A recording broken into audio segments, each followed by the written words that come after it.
Welcome back, every Bendy Body, to the Bendy Bodies podcast with your host and founder, Dr. Linda Bluestein, the Hypermobility MD. I am so excited to chat today with Adji Cissoko. Adji is a gorgeous principal dancer with the Lines Ballet Company. I first saw her perform a year ago at this same festival, the Vail Dance Festival, where she was the artist in residence.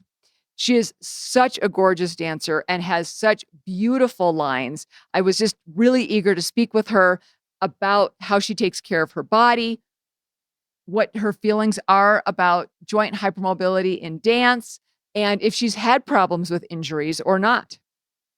I wanted to talk to her about her training, what she does for nutrition and sleep, and so much more.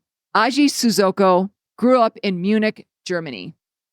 She trained at the Ballet Academy Munich and graduated with a diploma in dance. In 2012, she was awarded the Patron Award of Merit by the Patrons Council Committee of the National Ballet of Canada. Adji joined Lines Ballet in 2014. Since then, she has originated many central roles and guested for galas worldwide and taught classes around the world as part of the company's outreach program. In 2020, Adji became certified in health and life coaching and also became certified in ABT's national training curriculum. She is going to be joining me today, and I am so thrilled to get to share this conversation with you. As always, this information is for educational purposes only and is not a substitute for personalized medical advice. Stick around until the very end so you don't miss any of our special hypermobility hacks. Let's get started. Super excited to chat with Adji Cissoko. Okay, wonderful.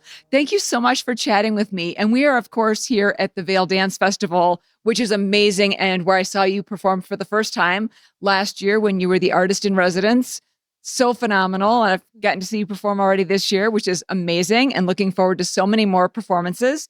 Thank you. And we are outside right now. So if you hear extraneous sounds, it's because we have a little bit of water in the background, but it's just so beautiful here in Vail. And we are, of course, at the Manor Lodge, and it's just too beautiful to be sitting inside. That's true. Yeah.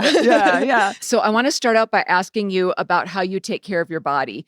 And if you look at your Instagram account, people say things about, your incredible range of motion and how having legs like that should be illegal. And I'm sure that you do a lot to take care of your body. Can you share with us some of the things that you do in terms of your training, nutrition, and things like that?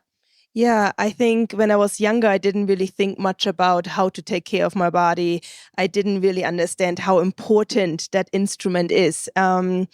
Last year, I was collaborating with my cousin Yuba, who plays the kora, and he takes such good care of that instrument. Like, he wakes up, he tends to it, he tunes it, and that's the same with our bodies.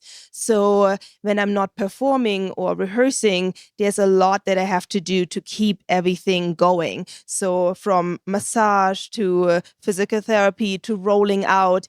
And then my new thing is that contrast of hot cold. So whether you do that in the shower, taking a really hot shower and then turning the water to really cold, just to get the circulation going, I think it's really helpful for me. Ice baths. People really, really believe in it. And I've tried it a few times and it does feel amazing. And so since we are so close to the creek, I've been putting my feet in there almost every day, and it feels amazing. So I think that there's always that balance of stretching and using your body, but then also coming back into that healing pattern of like giving your body love. And love can also mean strengthening, right?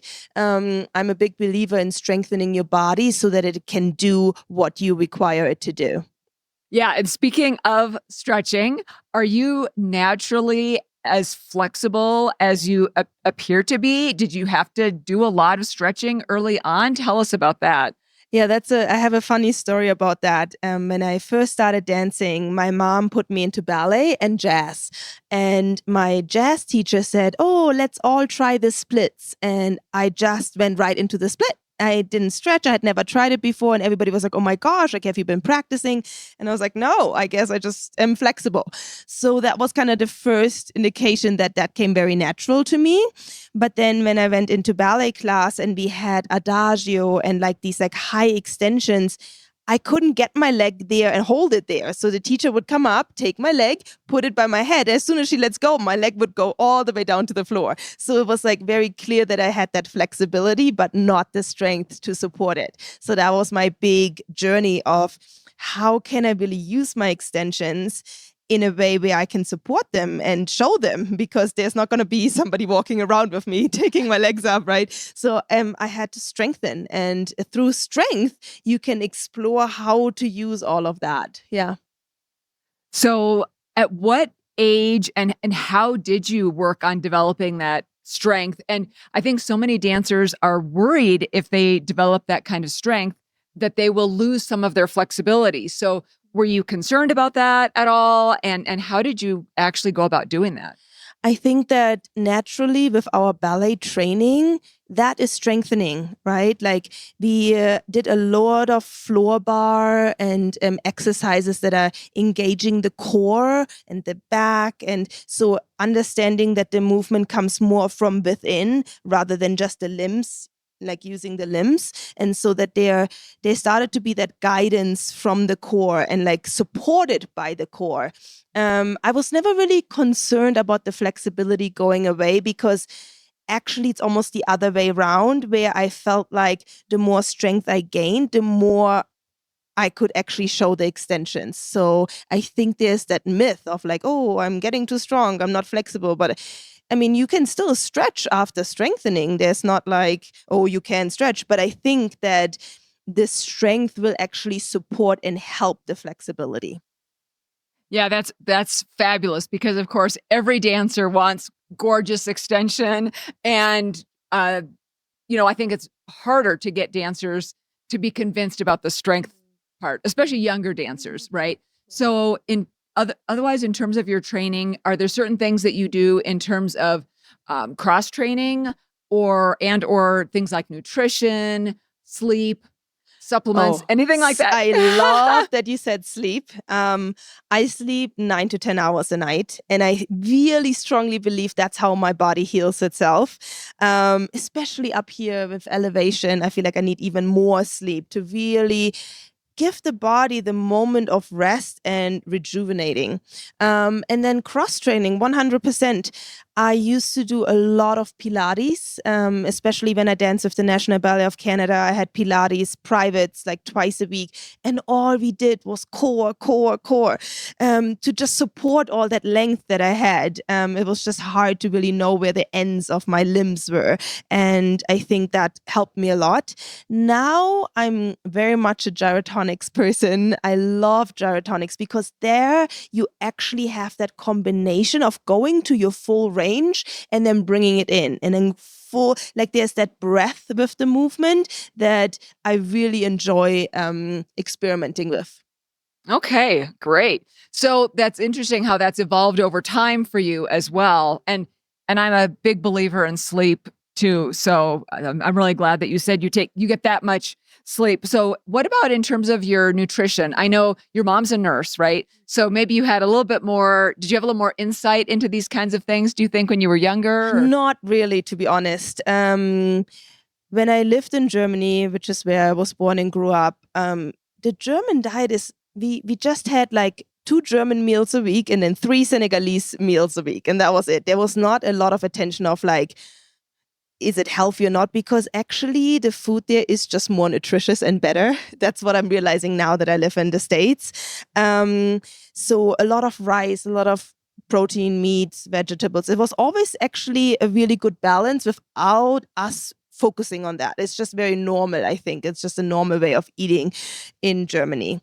Now I do pay more attention to getting more protein in my diet. So I usually have a protein shake, and then with most of my meals, there's also some source of protein, whether that's eggs or chicken or whatever, so that I really make sure that my body has that to function.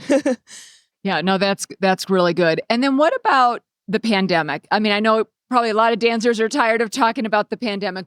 I just want to ask in terms of coming back. I know I saw a wonderful video of you being interviewed, and you talked about how you missed hugs, and you were looking forward to that when you came back. When you came back, you were of course training even while you were in shutdown and quarantine. You were still training, of course on your own. But was it difficult when you then went back to a more full performance schedule? Were there certain things that you had to do at that time? That's a wonderful question. I think the pandemic definitely had me living a very different schedule. But in my schedule, there was always some sort of movement, actually, without me realizing at first. Whether it was like taking a bar at home, or I did a lot of dancing in nature because, you weren't supposed to be around a lot of people. So I was outside a lot in the parks, and I would just use my inspiration to move and dance.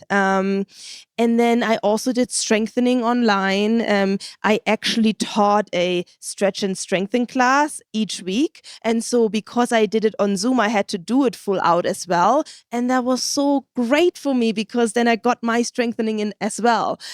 So I did feel pretty strong when we came back. But of course, it's not the same. It's not comparable to a day of like 6 hours of dancing nonstop to doing an hour here and there. So I got really passionate about running during the pandemic, which is something that I didn't do before and that I'm not doing now. It was really just the pandemic. But I think that also helped my stamina and like keeping it going. But it's also interesting that listening to your body and what it needs is so important. So on a regular basis, I train so hard that my body isn't like, oh, let's do more, let's go for a run. That's not what it needs. But back then, I didn't do all of that. So it really was like craving some of that. And I was just listening to it. Okay, let's do it. And I got really into it. Yeah.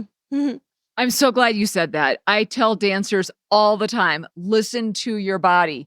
And it's so ironic because, of course, also right now the Olympics are going on, right? And you see whether it's the Olympic gymnasts or, other sports, they're taped up, they have injuries. I'm sure, dancers, of course, dance through injury all the time. Most dance injuries are overuse injuries rather than traumatic injuries. So I think that's even harder. Like, at what point do you alter what you're doing or change your rehearsal schedule or your performance schedule? Have you had to deal with much in the way of injury and or alter things? And do you have other advice for dancers when it comes to injury? Yeah, I'm also a health life coach, and I really do believe in that listening part. And that's not just for injuries. That's also about when do you push, right? Like, you might wake up exhausted in the morning and you think, oh, maybe I shouldn't do anything. That's not the right approach. It's like, you're exhausted, let's see where we can go, right? So I do believe that there's moments where you can still push yourself a little bit further. But then there's also moments where if you really deeply listen to it, it's like, if I push any further, I'm not gaining anything from that in that moment because I'm fatigued and I'm not even like mentally there. So I think there's such a balance, and there's like, the older I get, the more I'm in tune with my body and I'm understanding what it's telling me. And I know, oh, this is a moment to just overcome that little fatigue because I'm tired, right? And then I also know, oh, this is it for today. I'll try again tomorrow. Injury wise, I was pretty lucky that I haven't had like any major injuries or operations or such. But 2 years ago, I had like hip problems, and then they did find out that I had a tear in my labrum, which hard to know. Have I always had that? Like, a lot of dancers have them. And that is another sign where I really got into strengthening. I had to just strengthen my glutes and restructure how I work, even more aware of how you place your body in space and how it coordinates. So honestly, it was just a great opportunity to go deeper and refine my work. Now I'm dealing with a little bit of a patella tendonitis, which has been very annoying because it's so easy to say, oh, if you're hurting, like, don't do it. But then there are shows coming up and then you're needed there and you can't just sit out in rehearsal because you have to perform it. So I think there's that balance again of getting work done. I did like shockwave therapy the other day, but also again, giving it love.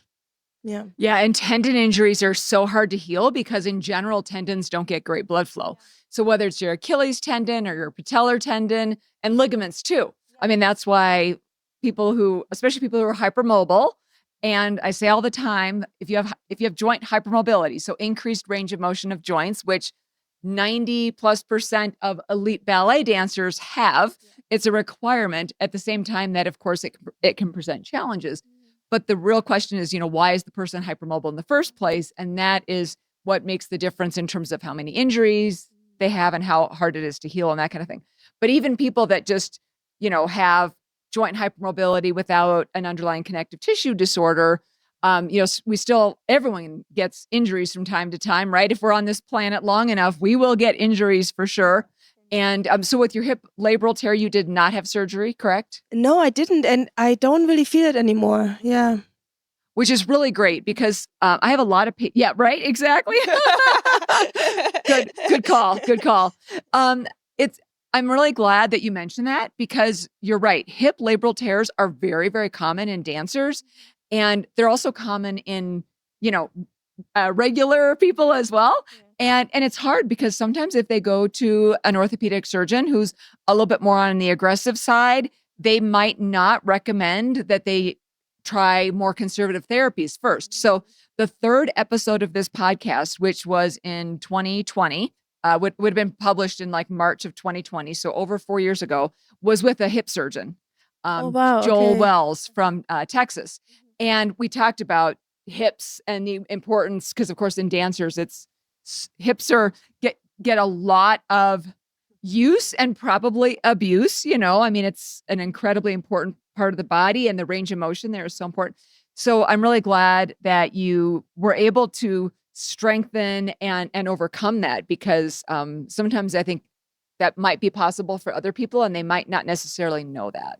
Yeah, it's true. And there were definitely moments where I was like, I don't know, am I going to recover from this? And especially because I didn't have any injuries before, and which I know is very unusual. So I'm very lucky.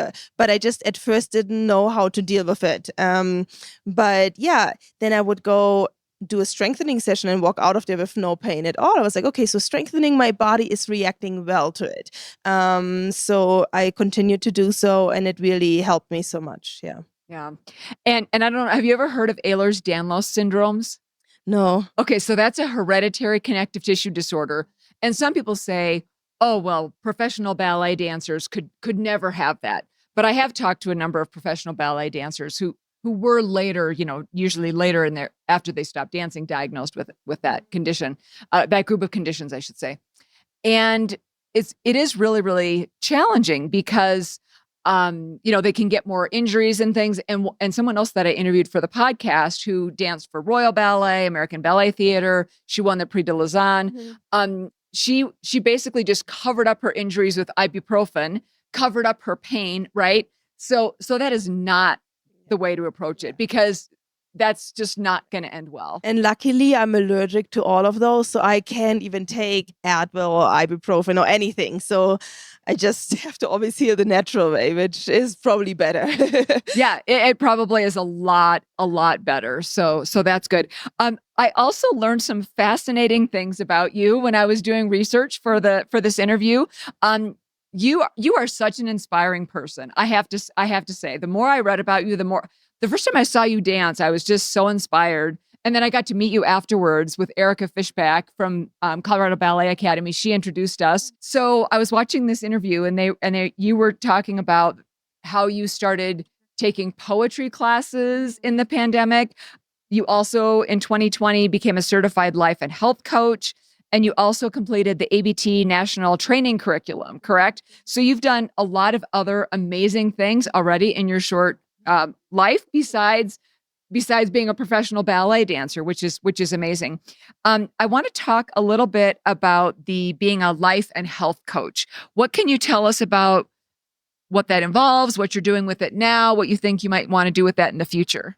Yeah, I did it a lot during the pandemic just because I had more time, and I really noticed how much I love it. And especially as a dancer, dance gives us so much. It fuels our soul. It really is like our our life in a way. And I wasn't sure if I could find other things that also give me so much back, but doing health life coaching or any kind of coaching in general really does give me so much back. And so that's good to know for the future. And I do want to take that health life coaching on more of the life coaching side, and then also especially for dancers, because dancers don't really have a lot of resources, which is crazy, where they sign up for PT, but next to the PT sheet should also be a coaching sheet, right? Like, and that doesn't mean you need therapy or something crazy, but it's more like, I feel really stressed out. How do I handle this? My Achilles is hurting and I'm battling that battle of like, do I stop? Do I go? So it's just talking about things that concern you, because all of that mental health also reflects in the body. A lot of people that have back injuries, that can be emotional, right? And so if you only care about the physical side and not so much about also your well-being, your holistic well-being, then that can cause injuries, that can cause fatigue, that can cause unnecessary stress. And I think so that's really, really important to also address on a regular basis. In general, with how I coach, it's a lot about fine-tuning that listening that we talked about earlier, really getting in touch with your body and your senses and allowing yourself to listen to your own voice, and not so much always about what others say, what others believe, because everybody is so different. Everybody heals different and absorbs differently. So I think it's important to know that about yourself so that you know how to address any issue that comes up. And then there's also experimenting, right? Like, especially with nutrition, I can give you like things that are healthy, but are they healthy for you? We don't know yet, right? Like, some people, they might really enjoy a salad before the show. They feel light, they feel healthy. And then others are like, no, that doesn't sit well with me at all. It makes me feel bloated, makes me feel not good. So it's so different. We're so individual, and that should be very much acknowledged so that you can really find out what works for you. And with that, also very important, diets change and what your body needs changes. So let's say I noticed, oh, if I eat chicken before the show, that feels really good. I feel strong. I feel ready. And then a few years later, I'm like, not working anymore. And then that's okay. You just have to listen and be like, okay, I hear your body. So you're telling me you're needing something else now. And that's all right too. Yeah. Yeah, that's amazing. And I think so many dancers will learn so much from you because, of course, there's nothing like someone else who's walked in your shoes or the shoes that you hope to walk in. Because I think it's really hard to relate to something that you haven't ever done. So I think that's incredible. And I totally agree about needs changing over time.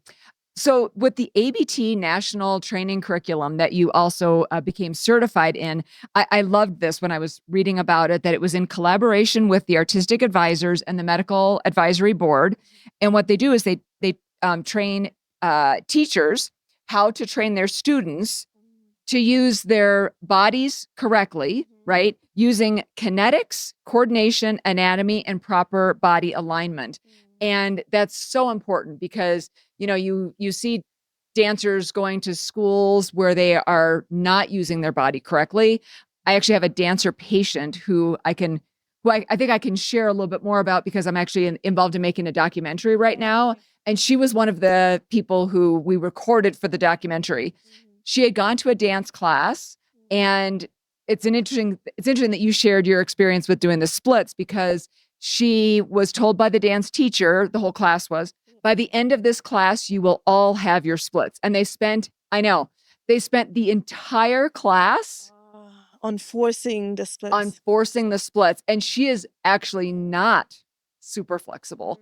So she left that class, was in terrible pain, and family didn't know what to do. So she basically became bedridden. She basically didn't do anything for 18 months before she came to see me. Oh, that's so awful. Isn't that awful? So it's so sad that this young dancer spent 18 months basically in bed or close to it because of a dance class where the teacher was, doing something that was terrible for their bodies. So I think it's so important that we have people that are being trained really, really well so that, because dance is hard anyway, right? Ballet especially is so hard, and we ask so much of your body. I danced as a younger person. I wanted to be a professional dancer, but that never worked out because I had so many injuries growing up, actually. But anyway, that is a very long introduction to the question of what did that certification involve for you, and how will you use that in the future? I think it was just a reminder of how much responsibility you have as a teacher, right? You have young kids and you can really be in charge of their future. So if you do wrong things with them, you can get them injured, you can lose their passion for dance. I think it's just so big that we have to really know what we're talking about and how we build the class. So when you tell me getting to the splits in a day, that seems crazy. And I hear this so much about really forceful stretching, which they don't recommend at all at ABT. And also there's a certain moment in the class where the stretching is placed, and that's on purpose, right? Because you have to warm up your body. It's not recommended coming in, going into the splits. No, that you're cold, you can pull things, and it's just really not healthy, and it's actually not getting you anywhere. So they also really think about when is it even appropriate to start the bar. So there is a moment where your brain is actually not quite ready for that. And then there's also moments when is it healthy to put on point shoes. And that's interesting because my mom, maybe because she worked at the doctor's office, or just she was always conscious about not hurting myself with ballet. She was like, I don't know, this seems all so extreme. And I was like, I understand, but so far it feels like very easy or like normal to me. But then when it became time for my class to go on point, my mom spoke to the teacher and said, well, I don't believe she should do point yet. Her feet are not grown yet, like fully grown. And she heard that that can be harmful. So I literally went one class back because my mom was saying no. And so at first I was like, oh, that's so sad. I'm missing a year. But really now I'm grateful because we just waited 1 year longer and at least I'm healthy and don't have any problems. So, Oh my gosh. Every single dancer needs to hear that story that you just told, because Moira McCormick, who was the lead physiotherapist for the Royal Ballet, told us that really, really talented dancers with gorgeous lines like you have, gorgeous articulating feet and flexible ankles and everything, should go on point later because they're going to be on point for so much longer, right? So I so often see, and I'm sure you see this on Instagram, for example, you see dancers doing things on point and you're like, she looks like she's about 10. and she shouldn't be doing that on point because how she's doing it, I know there's an injury waiting. So, and that's hard too because sometimes I teach master classes and I'm asked to teach point, and I see the dancers and I don't believe they're quite ready for that because again, it's also about strength, right? Because you can so easily tweak your ankle or roll your foot. So is it worth it for that one moment on point rather than actually getting ready for that? And I think it's also that kids get excited. So that's where the teacher comes in, explaining the reason why we're not doing that yet, because we're not quite there. We have to build up to that. And then we have to do it at the bar first. We can't just jump into center and do fouettes. There's a structure to everything. And it's on purpose because people really thought about how does one thing build onto the next? That's the trick in all of it. Yeah. Yeah. We are going to take a quick break. And when we come back, we are going to talk about what Adji thinks that dance teachers can say to parents in terms of going on point and how to do this when the timing is right. We'll be right back. We are back with Adji Cissoko. Okay, Hi. so we were just talking about going on point. And I have heard dance teachers say, well, but if I don't let them go on point when the dancer wants to on point, which is often around age 12, right? They're just going to go to another studio where that teacher will put them up on point. So what would you want all ballet teachers to know about how to handle these scenarios? I mean, I totally understand their concern, and I think it is a valid concern. Like, imagine you're an owner of a ballet studio and you depend on having students, and if everybody around you is just like, oh, whatever will put them on point, like, it's tricky. I understand that struggle. But ideally, I think that maybe personally, what I would do is really inviting all the parents in. Let's have a seminar, let's have a talk, because we need to explain where we are coming from. And usually, no parent wants their kid to be injured or have a short career or be suffering, right? I think that every parent wants only the best for their kid. But if the parents don't know why we are saying no to point at that age or at that point for that one dancer, for example, it's really all about understanding where we are coming from and our reasoning behind it. And I think that, I mean, I would hope that if I tell a parent, I'm scared that your kid will get injured and that will cause them to not dance very long or whatever, that the parent would understand and maybe double think about forcing the kid to go on point. Yeah, absolutely. And it probably in some scenarios really is coming from the dancer and other times coming from the dancer and the parent.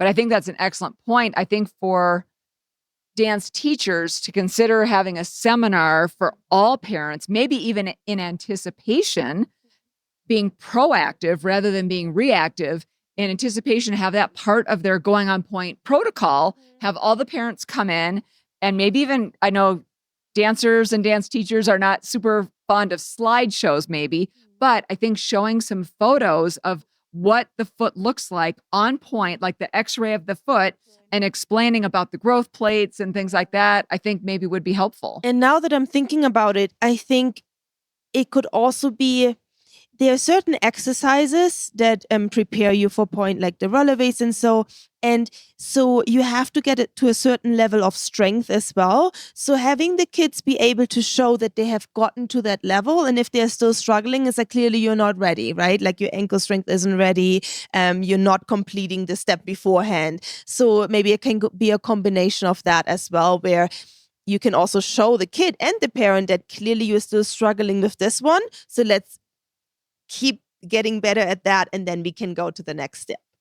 That absolutely makes sense. You need that strength and endurance in order to go on point. It's a lot. There's a lot more to it than most people realize, of course. So you are also a choreographer, which is amazing. You are so multi-talented. And so you're on both ends of the choreographic spectrum, right? You're being choreographed on, and then you are also choreographing for other dancers. So what do you think would be the ideal approach? Because of course, we want choreography to be exciting and innovative, and the audiences love to see things that they haven't seen before. But of course, we also should be thinking about the dancers and what is appropriate for their bodies and making things sustainable, or not having certain movements that are going to basically cause injury in any dancer. Yeah, I think there's always that balance, when to push and when to just maybe learn for a second. And then also giving the dancers the opportunity to speak up. Like, I'm hurting today. Today I'm gonna take it a little bit under in the body, but like I'm here 110%, right? Like mentally I'm focused, I'm learning and I'm engaged, but I'm not pushing because I'm hurting. So I think that should always be an open space where the dancer feels safe to speak up. And then in terms of choreography, how I choreograph is usually very personal and from the inside out. And I might show movement, but I'm very interested in how the dancer, each individual, approaches that movement. So how they will do it automatically will be more organic and more based on their facility and how they interpret the movement. So it should be healthy on the body rather than saying this is how it has to be and there's no other way and there's no wiggle room. For me, choreography, when I choreograph, is I'm trying to choreograph something new, right? Like something contemporary. And within that, what you bring to the table is just as important as my idea, right? So I have maybe a vision or an idea, but I'm open. I'm in collaboration with the dancers. So I think that already, that fact should make it healthier on the body. So that to me sounds amazing and fabulous. And I think that that's a great way to think about it, that if a dancer is feeling like their body is maybe a little more of needing a rest at that time. Like you said, being mentally 110% there, but maybe kind of marking some things or whatever. That makes a lot of sense. In reality, do you see that happening very often? Or, I mean, have we come a long way in that regard, or what do you think? I really think it depends also on the choreographer. Some choreographers, they don't want to hear that. They're like, I'm so focused on choreographing and what I'm envisioning. Like, it's almost like they have no time for injuries. So then I'm sure that still happens a lot, and that the dancer will just not speak up. And I think that's also a problem, because we want to create a space where the dancer does feel like they can speak up, because if they don't say anything, then the choreographer doesn't know, and then they keep pushing and they keep demanding. And so it's that, like, it creates that circle where it's like, injury is bound to happen.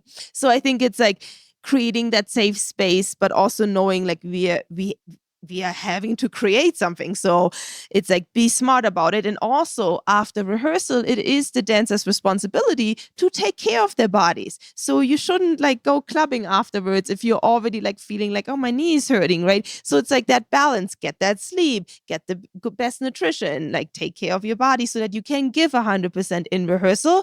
But also the rehearsal directors or choreographers' responsibility is to create a space where the dancer does feel safe to speak up, which I'm hoping is getting more and more popular. I feel like when I was just creating with Nashville Ballet 2 a few weeks ago, there were people that were saying, oh, my back is hurting. And I told them, I don't need you to do this lift every day. I have seen it. I am trusting that this is okay. Save that for when we do the run-throughs, but especially when you're repeating things for music or formations, or maybe even for me to still figure it out. I'm like, I don't need to see it full out. I don't need to see the lift. I just need you to be in the right space at the right time and do the musicality so that I can fix what I need to fix. So I think it's also really good to communicate that to the dancers so that they know, oh, this isn't about me dancing right now. This is about something else. And I would love for every choreographer to approach it in exactly that way, because I think that as dancers, you're so aiming to please, right? And you are wanting to do exactly what the choreographer is asking of you, or the dance teacher, etc. So I think that you're right, that really the choreographer, it's so much better if they really give that permission, because I think otherwise it is really hard for the dancers to speak up. Yeah. But I do also have to say that sometimes we have these aches and pains and we think, oh, maybe I should take it easy. But sometimes, no, like, commit to it full out. And so when you are not really hurting, that is going to strengthen you. So it's really also our responsibility to learn more and more about what is really like an injury moment and what is just fatigue, or like, I'm a bit sore, because we don't want to mistake that, because we do want to push and push and push when it's right, when the time is right. And then we want to lay off when it's not. So really trying to learn more about your body at all times is just so important.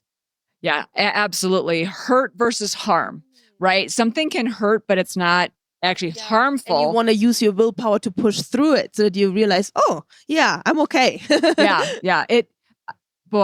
Getting back, we could summarize this entire podcast in what you said at the very beginning: dancers listening to their body, because that is really the key. And I think so often we're externally focused, right? How does this look? How does the audience perceive this? But that listening to the body piece is so important. And I think last thing that I will say about even just the whole choreography process, I don't usually like for the dancers to focus on the mirror when they are trying things out or coming up with their own movement, because then they're so focused on, is that height correct, or is that foot like, and I'm more like interested in like, what comes out of you, so that we're actually creating something new. And usually when you listen more on your body, then you won't do something that's actually strenuous or hurting yourself, right? It's more like when we're so focused on the looks of it that we force things. Yeah, that's an interesting point. And there's some very fascinating literature in the dance medicine literature about mirrors, especially in ballet. I almost wonder if in some instances, if we would be better off to not have mirrors at all, because if you think about it, when you're on stage, you have no mirror. Yeah. I think usually I'm always like, let's face away from the mirror. But I think there's also a reason why we have mirrors. And that is to, especially young dancers, sometimes we explain something verbally, but you also need to see it at some point to really actually understand it. So I think there's a balance, understanding it internally, but sometimes you have to see something to get it. So I think there's a balance. But in general, I think often the mirrors are overused and they're not helping us actually. Okay. You are so incredibly wise. And I was reading also that when you were 7, the doctors recommended that you start dance to improve your coordination and your proprioception, which is fascinating because proprioception, or knowing where your body is in space without looking, is actually very commonly reduced in people that have joint hypermobility because your end range is not the same as somebody who has, more normal end range. So people who have more extended range of motion of their joints, it's harder for them to know where straight is or where their placement is. So I thought that was really, really fascinating. And I also read that you had commented about some of your most significant challenges before being a professional dancer, learning how to appreciate and love yourself, and also trying to fit in, but that along the way you changed your mindset. I loved this. I just thought this was so great. So I had to write all this down. And embracing your own individuality, and that you learned through years of dancing, developing a strong sense of self-confidence. And I just love how your self-esteem evolved in that process. And I think this is an important thing to talk about because I think that so often dancers, because it's so competitive and because you're striving for perfection, of which there is no such thing, right? So I think that self-esteem is something that a lot of dancers really struggle with. So I would love for you, if you have words of wisdom for younger dancers when it comes to self-esteem, I would love to hear that. I think it's just a reminder that we need to sometimes be our own pick-me-up, because teachers, choreographers, people you work with, they almost don't have the time to always tell you, that was good, that was good, that was wonderful, but this is what we need to improve. So they just jump to the end and tell you all the things that weren't good or that you need to change or that you need to work on, that you need to improve. So hearing that all day long can get so negative and can put you down. But it's almost like you need to remind yourself why you love to dance, all the good things that you have, so that there's that balance created, right? And then celebrating individuality and reminding yourself that it's literally impossible to be like somebody else. So I understand that, for example, if you're in the corps de ballet, it's very important to have that unique form, everybody together, and that there's a lot of beauty in that I don't want to discredit at all. But in that beauty is also, we still realize that these are all a million different people. So it's not possible to be exactly the same, but you want to all have the same idea and be on the same page in the book, right? So that when we hear the music, we all want to hear it the same way so that we can execute that music and movement in the same way as a corps de ballet. But then what I find even more special is if you have a group of people and they are all reading the same book on the same page, maybe the same word, but yet they're interpreting it very individually. For me, that's even more beautiful to see. But I do understand that in classical ballet, there is a moment where we all need to move exactly the same. But with that, you shouldn't forget that you're all different too, and that is beautiful. So we can all train to do the same movement, but yet give it also your individual feeling so that it doesn't feel forced and put on, but you want to become the movement. So maybe for some that means you have to do it over and over again so that it feels like it's coming from within you rather than just forcing yourself to do it. And that's the hard thing to do.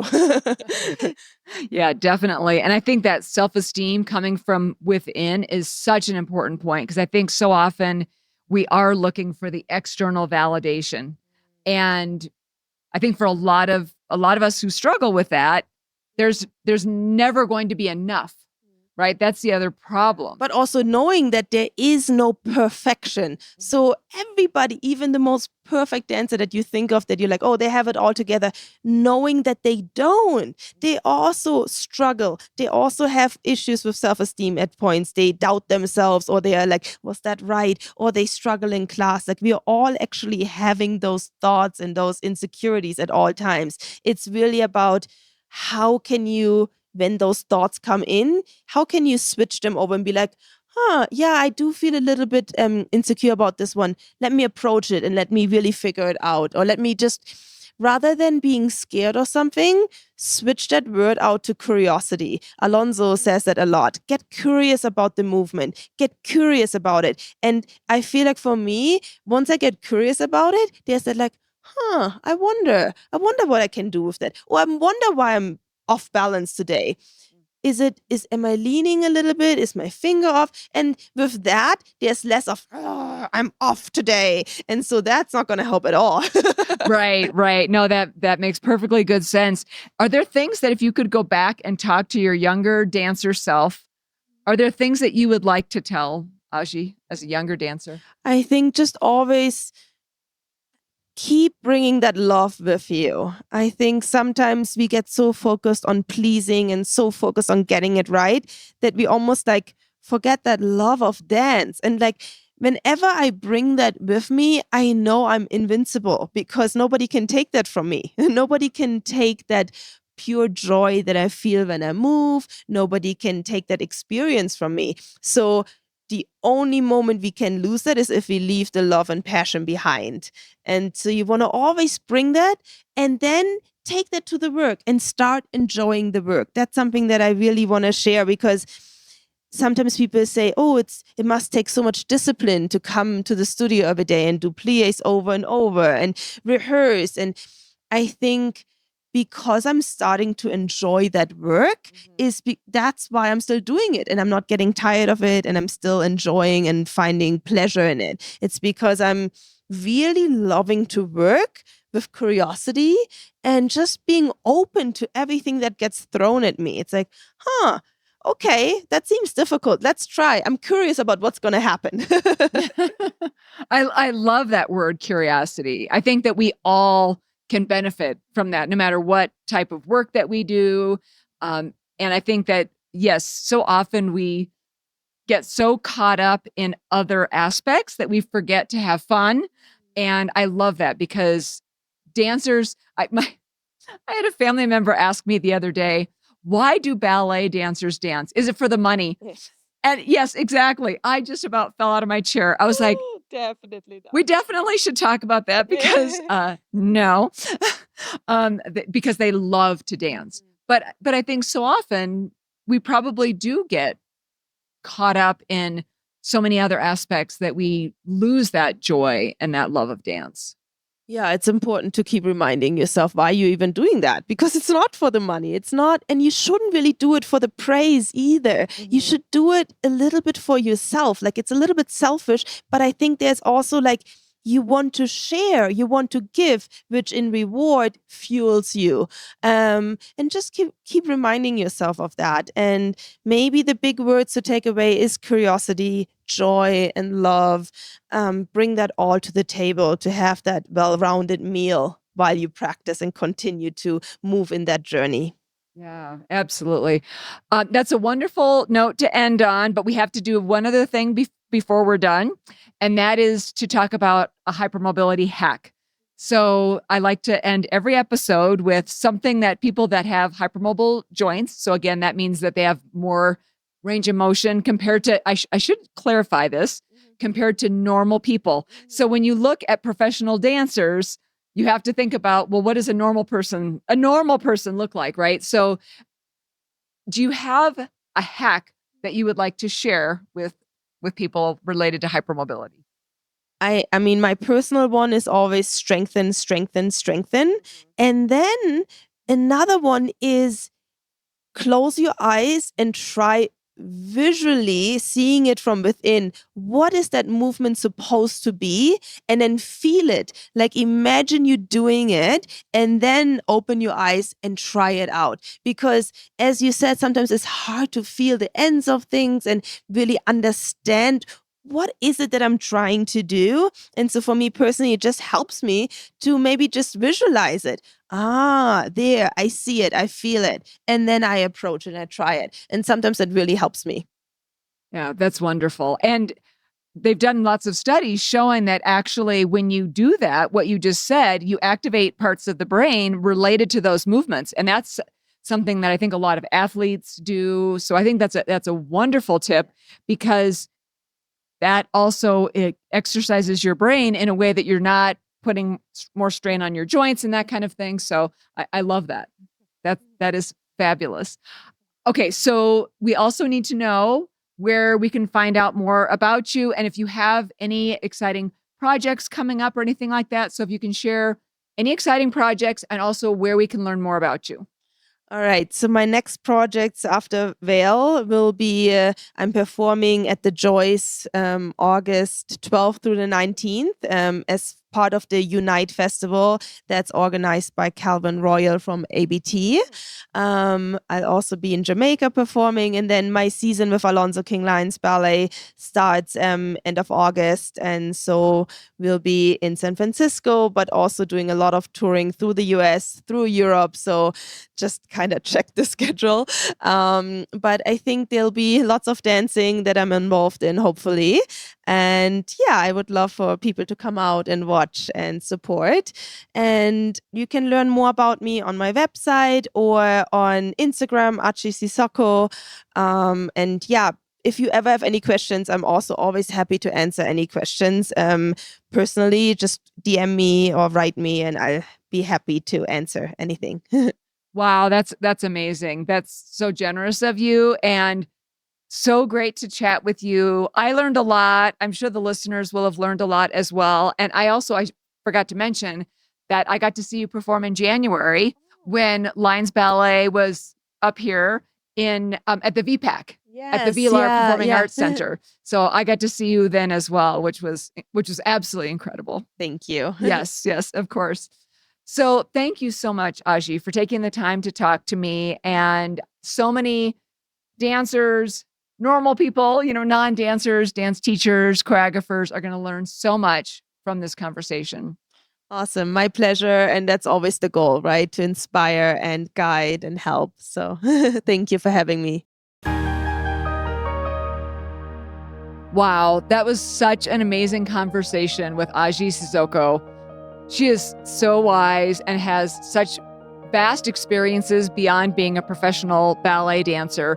But of course, her professional ballet dance wisdom and knowledge is so incredible and beneficial for all dancers to hear. So I really am just so grateful that I got the opportunity to speak with her here in the gorgeous city of Vail for the Vail Dance Festival. And we are at the Manor Lodge right now, finishing up. So thank you so much for listening to this week's episode of the Bendy Bodies podcast.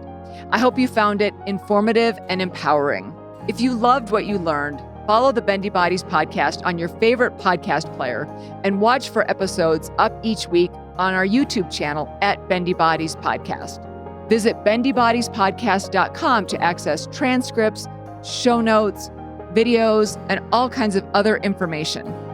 Visit bendybodies.com to access show notes, transcripts, or leave us a message. Help us spread the word about joint hypermobility and related conditions by leaving a review and sharing the podcast.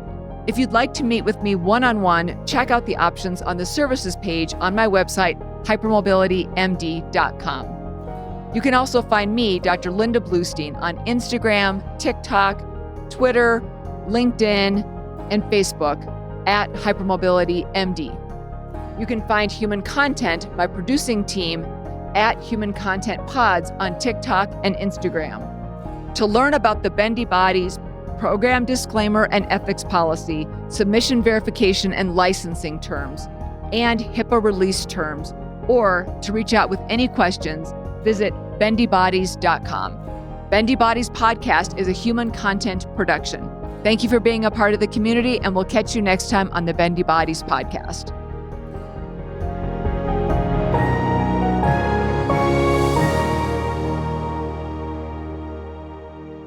Thank you so much for watching. If you enjoyed this video, give it a thumbs up and leave a comment below. I love getting your feedback. Make sure to hit that subscribe button and ring the bell so you will never miss an update. We've got plenty more exciting content coming your way. And if you're looking for more episodes, just click on one of the videos on the screen right now. Thanks again for tuning in, and I'll see you in the next episode.